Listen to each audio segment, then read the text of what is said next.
Welcome to success with Rai academy. सामान्य अध्ययन के प्रैक्टिस सेट की जो सीरीज चल रही है उसमें आज हमारा 28वां नंबर है और आज का हमारा विषय है अर्थव्यवस्था। अर्थव्यवस्था में हमारा टॉपिक है भारतीय रिजर्व बैंक के कार्य और कार्य प्रणालियां। इसमें हम भारतीय बैंकिंग के इतिहास को जानेंगे, आरबीआई के इतिहास को जानेंगे और अभी तक क्या क्या परिवर्तन हुए हैं और बैंकिंग सेक्टर में प्रथम क्या क्या चीज़ें थी, इस टॉपिक को कवर करने वाले हैं।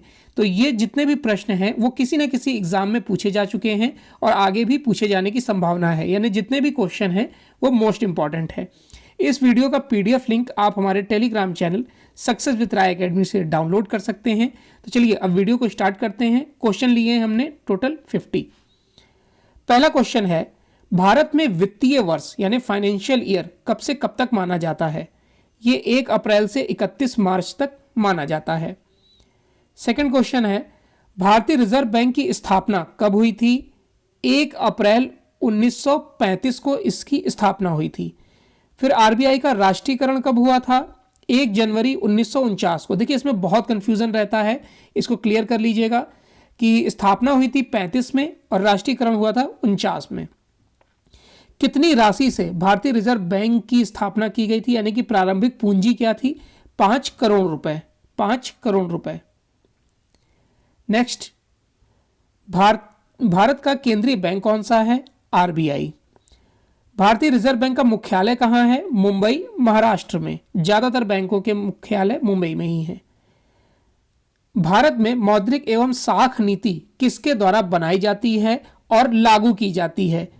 मॉनेटरी पॉलिसी या मॉनेटरी पॉलिसी, ये आरबीआई द्वारा जारी की जाती है। 8वां नंबर है, स्वतंत्र भारत के प्रथम भारतीय रिजर्व बैंक गवर्नर कौन थे? सीडी देशमुख। सीडी देशमुख जो अभिनेता हैं रितेश देशमुख, उनके दादाजी। चलिए नेक्स्ट न्यूज है 9th नंबर, सीडी देशमुख का कार्यकाल कब से कब तक रहा था? 1943 से 1949 तक। भारतीय रिजर्व बैंक के प्रथम भारतीय गवर्नर कौन थे? सीडी देशमुख। 11th नंबर है, बैंकों के राष्ट्रीयकरण के समय आरबीआई के गवर्नर कौन थे? ए के झा होगा यहां पर, ए के झा। भारतीय रिजर्व बैंक के राष्ट्रीयकरण के समय गवर्नर कौन थे? सीडी देशमुख। नेक्स्ट है, वह पहला आयोग कौन सा था जिसमें केंद्रीय बैंक के रूप में भारतीय रिजर्व बैंक की संस्तुति की गई थी?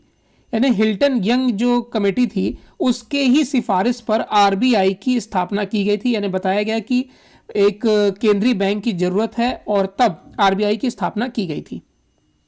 भारतीय रिजर्व बैंक का लेखा वर्ष कौन सा होता है? 1 जुलाई से 30 जून तक होता है और फाइनेंशियल ईयर 1 अप्रैल से 31 मार्च तक होता है।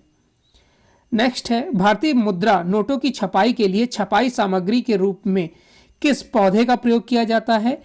कपास व कपास के बेल का। 1 रुपए के नोट का निर्गमन कौन करता है? वित्त मंत्रालय। 1 रुपए के नोट पर हस्ताक्षर किसके होते हैं? केंद्रीय वित्त सचिव के। 1 रुपए के सिक्के का निर्गमन कौन करता है? वित्त मंत्रालय। वर्तमान में भारतीय रिजर्व बैंक का गवर्नर कौन है? डॉक्टर शक्तिकांत दास, जो कि 24वें क्रम के गवर्नर हैं। 1 रुपए के नोट के अलावा सभी प्रारूपों पर किसके हस्ताक्षर होते हैं? रुपयों पर किसके हस्ताक्षर होते हैं? आरबीआई गवर्नर के। व्यापारिक बैंकों के शाखा विस्तार का नियमन कौन करता है? RBI, reserve bank of India. भारतीय रिजर्व बैंक व्यापारिक बैंकों की शाखा सृजन क्षमता को किस प्रकार नियंत्रित करता है? मार्जिन को बढ़ाकर। कोई भी बैंक अपनी शाखा का स्थानांतरण किसकी अनुमति के बिना नहीं कर सकता है? आरबीआई की अनुमति के बिना। व्यापारिक बैंकों को व्यापार समापन का नियमन कौन करता है? आरबीआई, यानी भारतीय रिजर्व बैंक ऑफ इंडिया। भारतीय किस नियम के अंतर्गत मंदी की स्थिति में अर्थव्यवस्था में तरलता बढ़ाने के लिए रेपो तथा रिवर्स रेपो की दर में कमी करता है? तरलता प्रबंधन के तहत। भारत में विदेशी व्यापार के आंकड़े किसके द्वारा एकत्रित और प्रकाशित किए जाते हैं? रिजर्व बैंक ऑफ इंडिया के द्वारा। 27वां नंबर है, भारतीय रिजर्व बैंक स्थिति को नियंत्रित करने के लिए किन दरों में वृद्धि करता है जिससे तरलता में कमी आए? रेपो और रिवर्स रेपो दर में। भारत का पहला व्यापारिक बैंक कौन सा है? General bank of India. कौन सा था? General bank of India.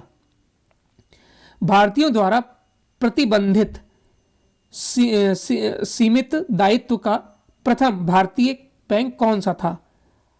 Awadh commercial bank. यानी पहला भारतीयों द्वारा जो टैकल किया जा रहा था वो बैंक कौन सा था? Awadh commercial bank. 1894 में स्थापित वह कौन सा बैंक था जो पूर्ण रूप से भारतीयों द्वारा प्रबंधित किया गया था? यहां पर भी प्रबंधित होगा। Punjab national bank. Imperial bank of India की स्थापना कब की गई थी? वर्ष 1921 में की गई थी। 14 बड़े व्यावसायिक बैंकों का राष्ट्रीयकरण कब किया गया था? वर्ष 1969 में। 15 अप्रैल 1980 को राष्ट्रीयकरण कितने बैंकों का किया गया था? 6 अनुसूचित बैंकों का। सार्वजनिक बैंक वह होते हैं जिसमें सरकार की जो धारिता है वो 51% या उससे ज्यादा होती है। नेक्स्ट है, जीवन बीमा क्षेत्र में प्रवेश करने वाला भारत का पहला वाणिज्यिक बैंक कौन सा था? भारतीय स्टेट बैंक।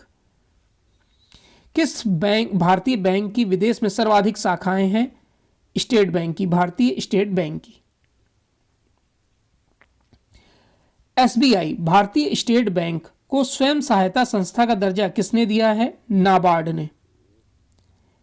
बैंकों द्वारा स्वैच्छिक सेवानिवृत्ति योजना को लागू यानी कि वीआरएस लागू करने वाला सार्वजनिक क्षेत्र का पहला बैंक कौन सा था? Punjab national bank.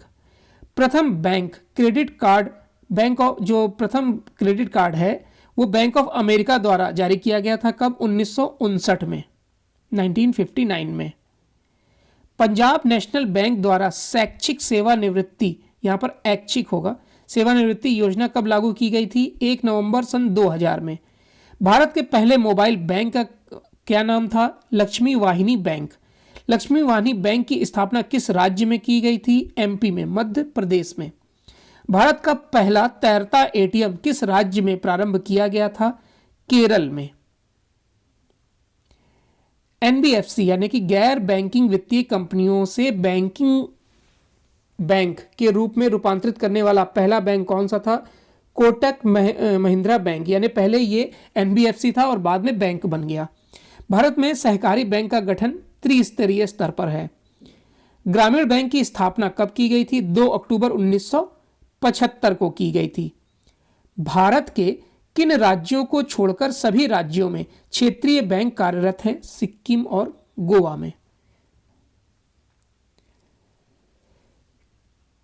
केरल में भारत का पहला तैरता एटीएम किस बैंक द्वारा लगाया गया था? एसबीआई द्वारा, भारतीय स्टेट बैंक द्वारा।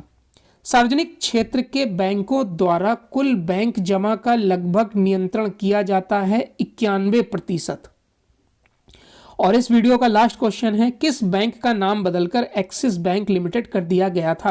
यानी जो आज एक्सिस बैंक है पहले वो क्या था? यूटीआई बैंक था, यानी union trust of India bank था। तो ये आज के वो 50 क्वेश्चन थे जो आरबीआई से रिलेटेड थे, उनकी कार्यप्रणाली से रिलेटेड थे और बैंकिंग सेक्टर से रिलेटेड थे। आई होप आपको ये वीडियो अच्छा लगा होगा। इस वीडियो का पीडीएफ आप हमारे Telegram channel success with Rai academy से डाउनलोड कर लीजिएगा। वीडियो देखने के लिए धन्यवाद।